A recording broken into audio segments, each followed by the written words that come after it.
Hello, my lovelies. Welcome back to Head Over Heels podcast, where we are head over heels for healing, and we are aiming to heal your heart, heal your mind, and heal your life through Jesus Christ.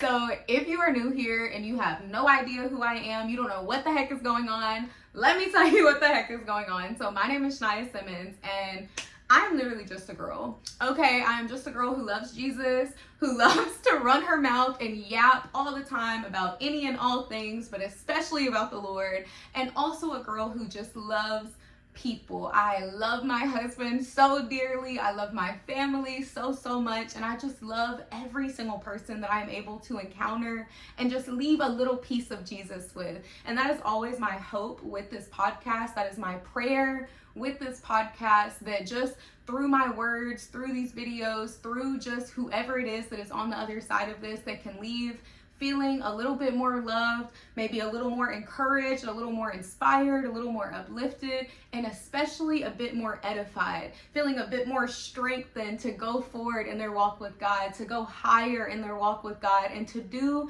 things a bit differently. So if you are new here, again, this podcast is just all things Jesus, all things healing, where I am sharing pieces of my own life and just different wisdom and advice and teachings and whatever it is that the Lord gives me to share. I am just trying to outpour that as best I can, so I can just share all that the Lord is doing on the inside of me, but not keep it inside of me, okay? We don't want to have a selfish faith. We don't want to have a prideful faith. We don't want to have an arrogant faith. And we want to have a faith that is not only impacting us, but impacting all of the people that God has called us to, whether that be God calling you in your marriage as a wife to go up higher and to be an influence to your husband, or to be just a love to your husband, or just to be the peace to your husband, or whether God is calling you in your family to be the difference, to be that source of inspiration that your family needs, that source of encouragement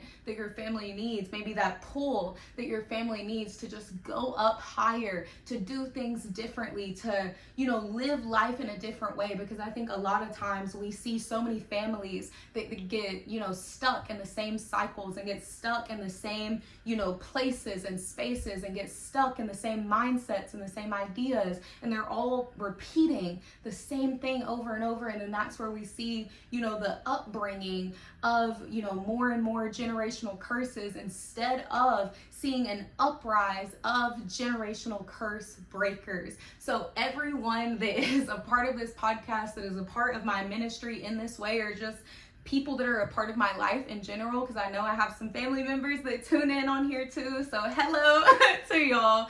It's always so crazy whenever family tells me, oh my gosh, like I listen to your podcast. I'm like, oh my gosh, you listen to my podcast, and I feel a little shy, because I'm like, okay, like you know me in real life, like we talk, and you know who I am out here, but it feels like just such a different thing whenever they're like, oh yeah, like I listen to you on the podcast too, because there is such a separation for me, like who I show up as on this podcast, who I show up as on social media, and who I show up as in my marriage, and then who I show up as in my family. They are all so vastly different, because I feel as though on the podcast it's more of a space for me to teach and speak and be like this big encourager, this big motivator. But in my family, I get to more so be more childlike and free. So for today's episode, I really just wanted to focus on what it looks like to bring the love of God into your family in a practical way,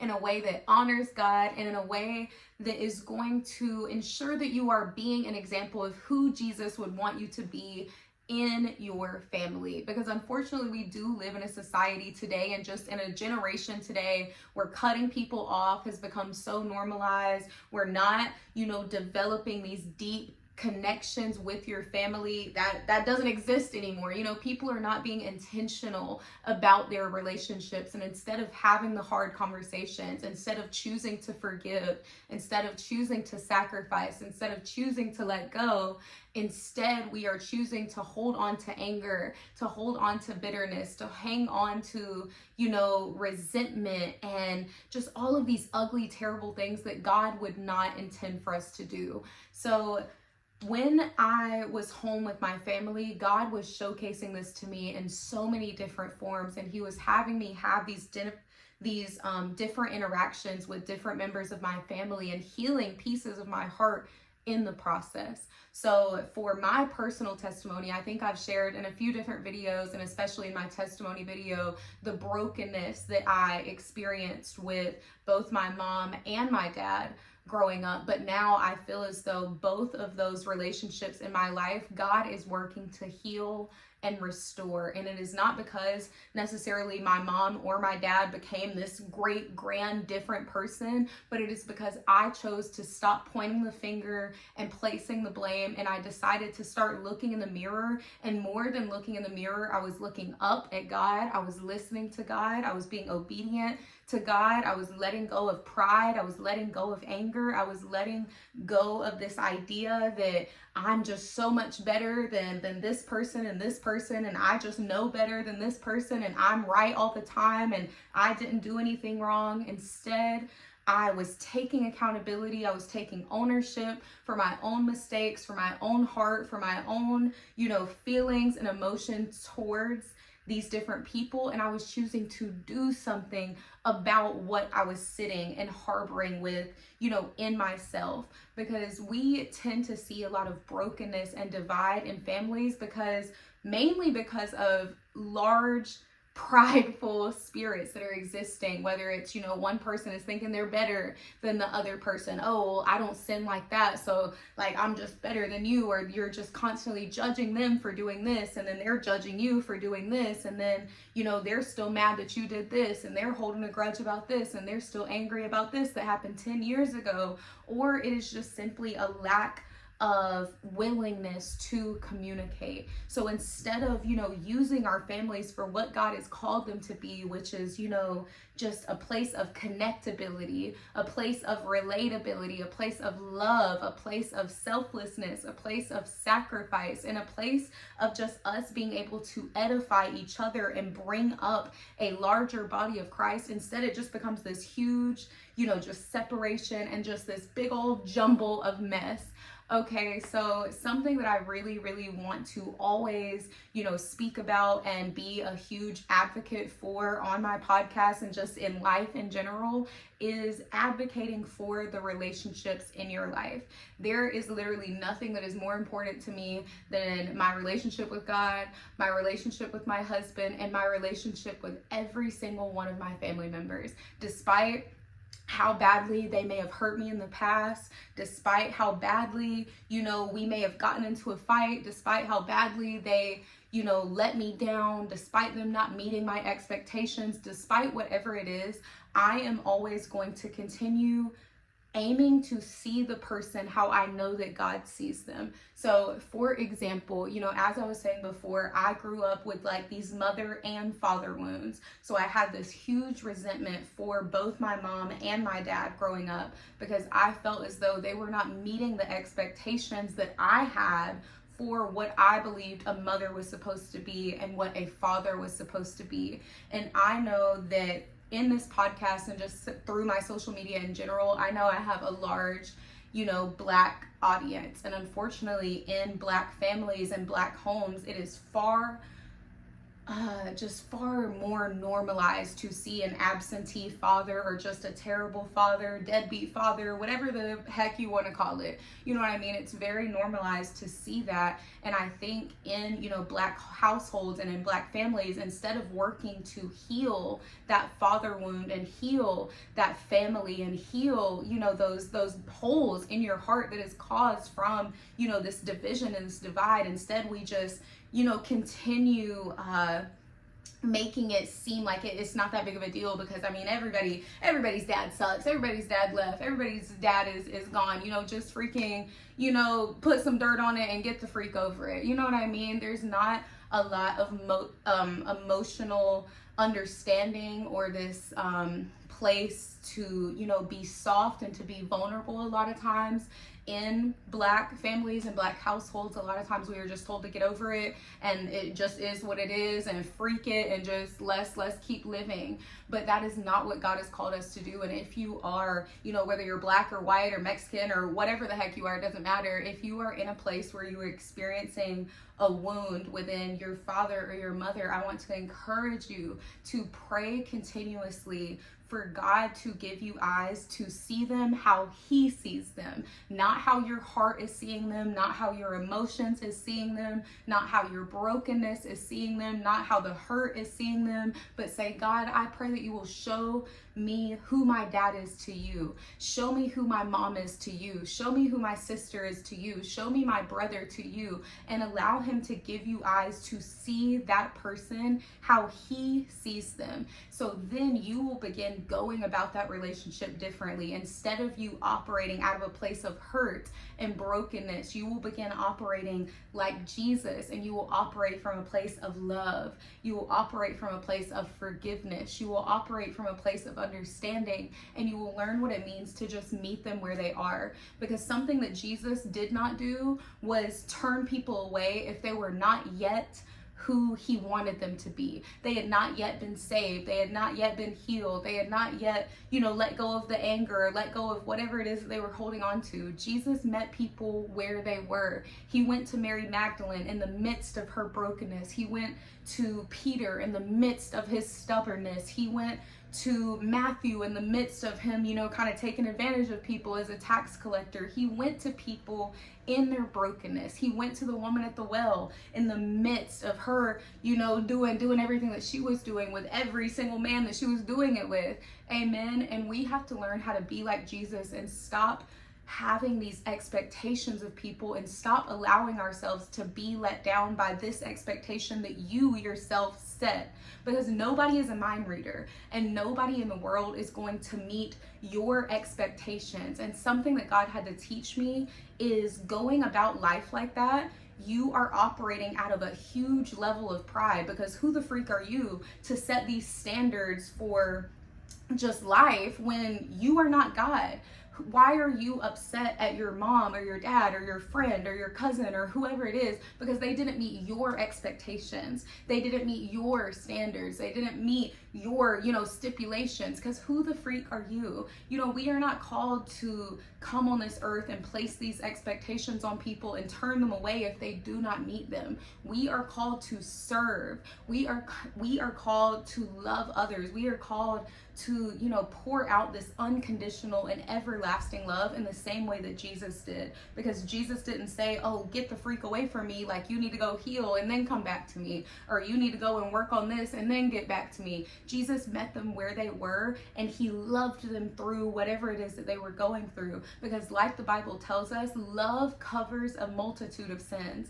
And I promise you, when you start operating out of love, you will start seeing just how powerful it is. When you stop holding on to that resentment or that grudge or that anger or whatever it is, and you give it up to God and you let it go, and you start being this outpour of love, you start being this outpour of light, you start being this outpour of servitude, of selflessness, of patience, of forgiveness, you will start seeing those people around you that you once had anger for, that you once had resentment for, that you were once judging. You will start to see their hearts change, and then you will be able to look at God and recognize that, man, God, when I actually do abide by your word, things start to change. Man, God, when I actually do give my burdens to you, things start to change. Man, God, when I cast my anxieties onto you, things start to change. God, when I stop trying to be the God of my own life and control these people around me and change their behavior and change how they're acting, change how they're carrying themselves, and I give it to you.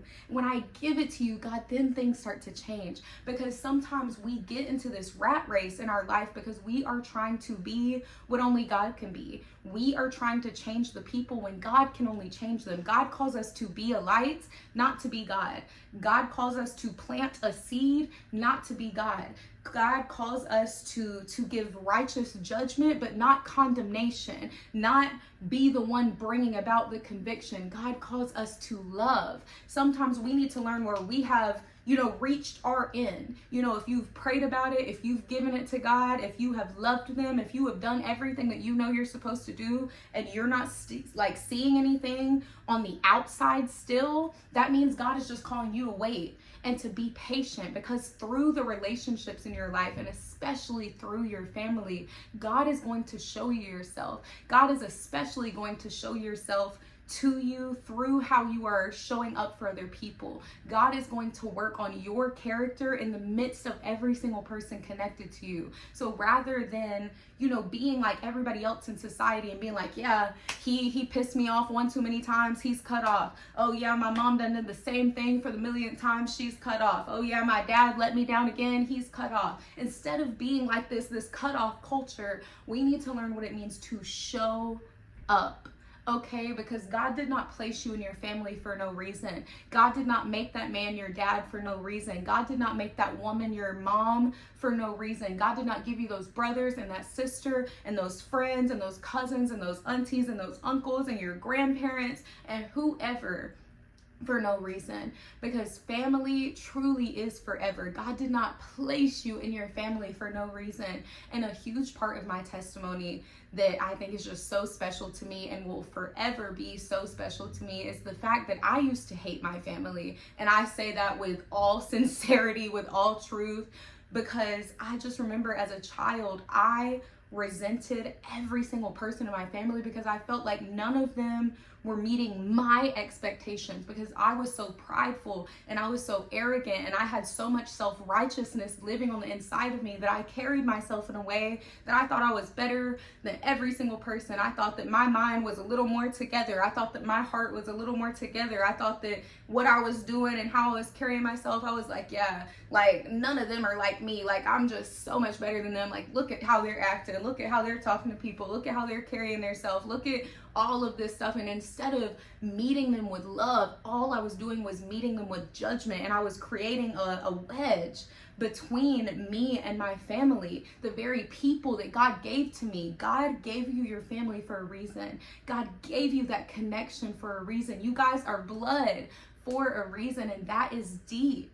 God is intentional in everything he does, and if you would stop looking at yourself so much and start looking at the people around you more, you would start to realize just why God placed you in that family. Maybe God placed you in that family to be the difference, to be the influence, to be the inspiration, to be the change that your family has been waiting to see. Maybe your whole family has been addicts, and God needs you to be that seed to help them come up out of that. Maybe your whole family battles with depression or anxiety, and God placed you to be that peace in the midst of the storm that they are facing in their mind. Maybe God placed you to be the only Christian in your family so you can stand up and pray for them, so you can bring them up higher, so you do not leave them behind. Because what we fail to realize is we are here on assignment.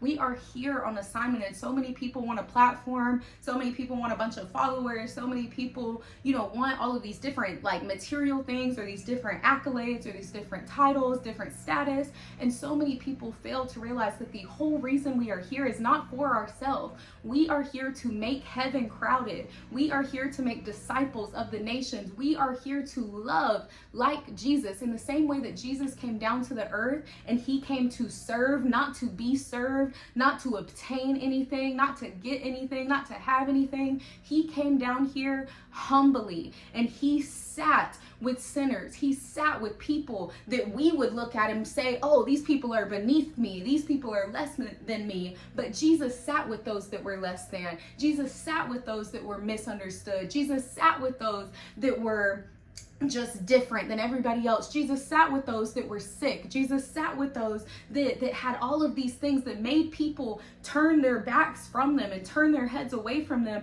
in disgust and in judgment. But Jesus looked at those people and said, hey, that is part of my family. That is my disciples. Those are my people. Those are my sheep. It does not matter where you came from. It does not matter what sin you are struggling with. It doesn't matter how jacked up and freaked up you think your family is, because God can pluck you right on out, but he is not going to call you out so you can look down on the people around you. He's going to call you out and give you an assignment and give you a call so you can be the difference in where he has planted you.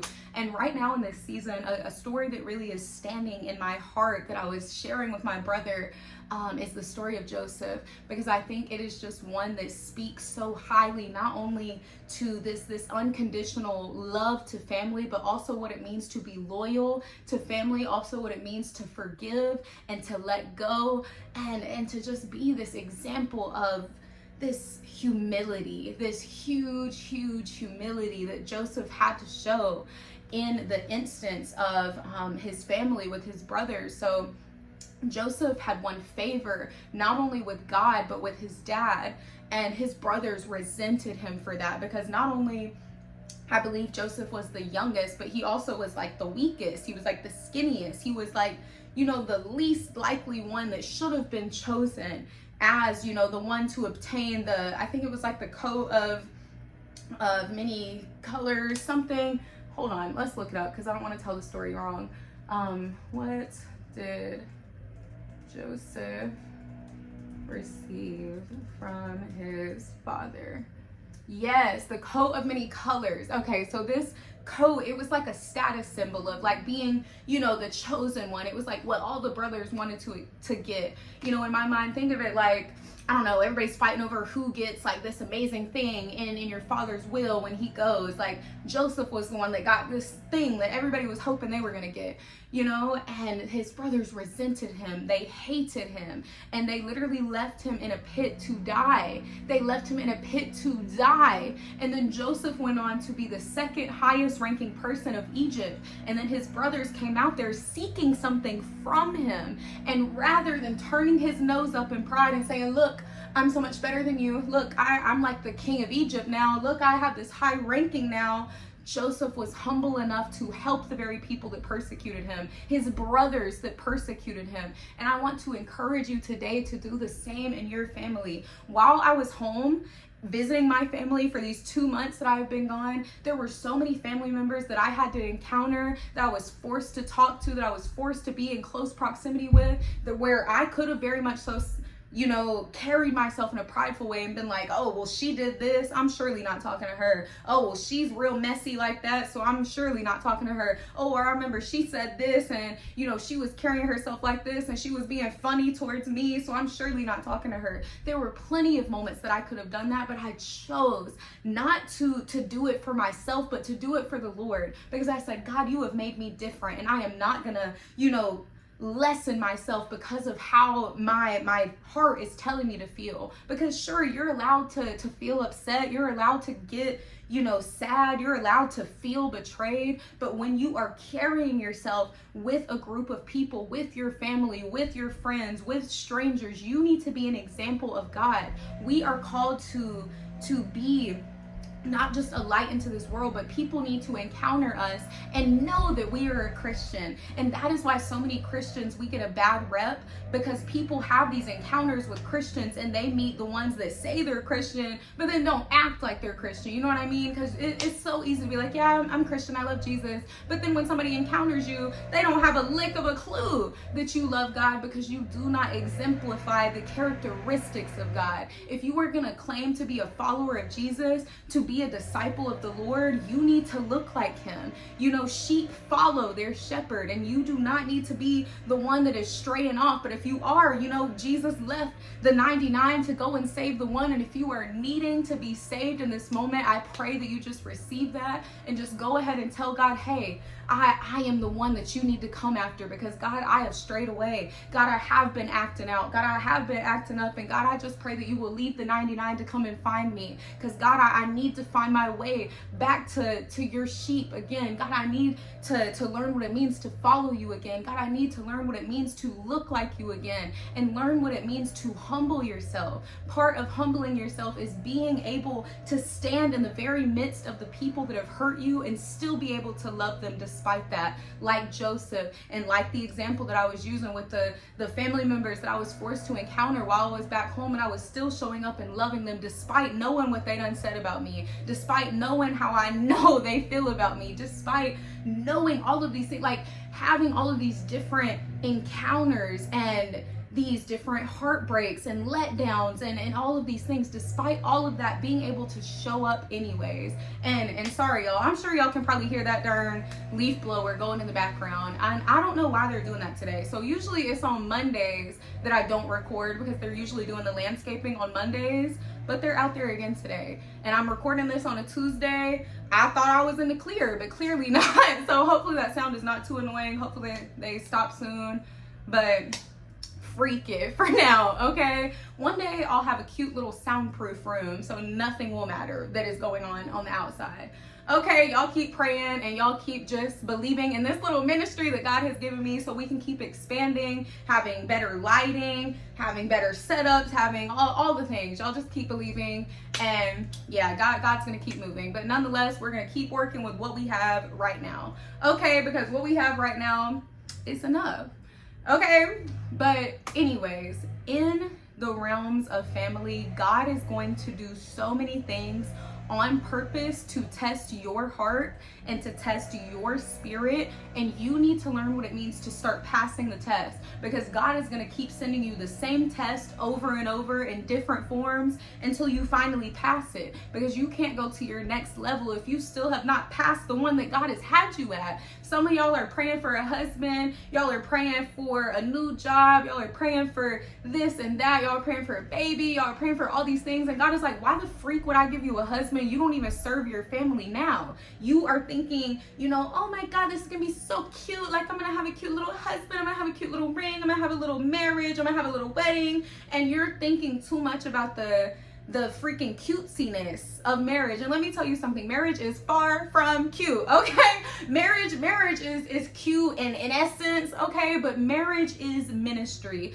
And I did a whole little mini series on that. If you want to go and tune into that, I highly recommend. I think it's very, you know, impactful, very informative. And I really think if you are a woman who is married or planning to be married, I really think it could help you. I am not an expert in marriage. I have only been married for 2 years, but God has given me such a divine level of wisdom on just husband and wife and just marriage in and of itself, okay? And if you are thinking you are about to get into a marriage and you're just gonna have all these little cutesy things, you are gonna be in for a rude awakening, because marriage is the epitome of selflessness and sacrifice and, you know, dying to yourself. And let me tell you, God would have never given me my husband if he did not see the heart that I already had, not just for my family, but for the people around me. Because before he gave me my husband, I could tell that he was preparing me in the people that I was encountering. He was preparing me in my family. He was preparing me in my friendships. He was preparing me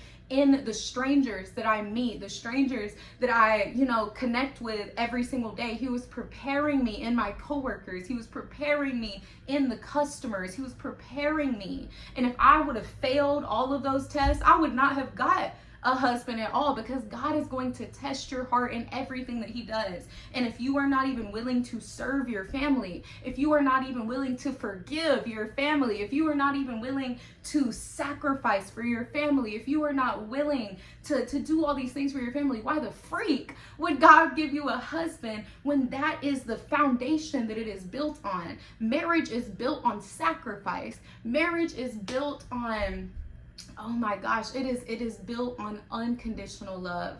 Unconditional love. And so many of us love to believe that we are just so full of love, and yeah, I love my sister, but I'm just not really gonna talk to her because she pissed me off that one time, and I'm cool on that. Like, I'll love her from a distance. Or like, I love my dad, but I'ma just love him from a distance. He didn't show up for me in the right way, so I'ma just keep him where he's at. Like, no, that is not what love is.